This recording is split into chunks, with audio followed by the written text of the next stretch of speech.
This morning, city, county, and state leaders met for the Harrison County State of the County Address. Board of Supervisors President Nathan Barrett is here for a closer look at what's happening with Harrison County. And in this address this morning, you talked about the financial stability of the county, and really it might be in the best shape the county's ever been in. Yes, it's the county is in great shape. Our revenues far exceed our expenditures, and we've got over $50,000 on cash reserves right now. $50 million.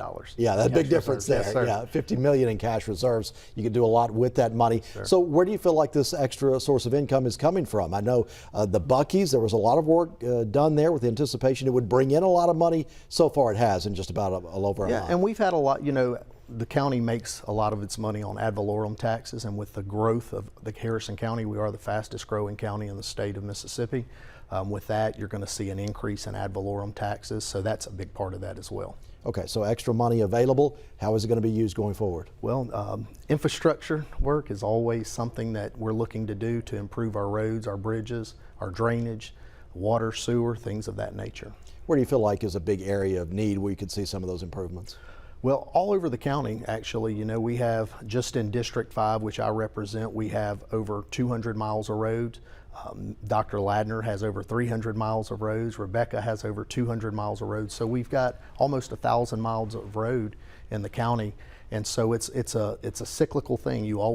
There's always roads and bridges that need to be repaired and replaced. Okay, and with the newer subdivisions popping up all over the place, where does the county come in as far as infrastructure goes for those improvements to make those subdivisions? Well, most of the time the county just takes that infrastructure to the boundary of the subdivision, and then the developer is responsible for moving it from there into their development. And then once the development is complete and it meets all the guidelines, the county then takes the infrastructure over. Yeah, we're seeing a lot of these new subdivisions pop up, especially north of Gulfport. Any idea how many new homes are being built in the county? That was one of the things I covered today. Last year, we had, I believe, 450 new residential building permits pulled in Harrison County, and that's in the county. That's not in the city limits in our 5 municipalities, but just in the county.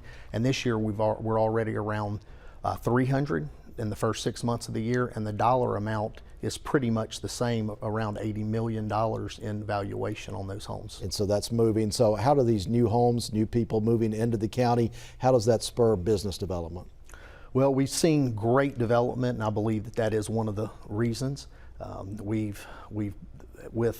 Between the Board of Supervisors, Harrison County Development Commission, and other people in the business leaders in our community, we've seen great investment from outside, and we have right now over $3.6 billion in the pipeline of new investment that we're working on, which will bring about 3,000 new jobs to Harrison County. Yeah, so these are big developments coming in. Yes, those are going to be, when we're talking about billions, these yes. are kind of a preview there of what we might see, or it's still in the works? Well, a lot of it's in the work, but we do have a lot of commitment on some of that.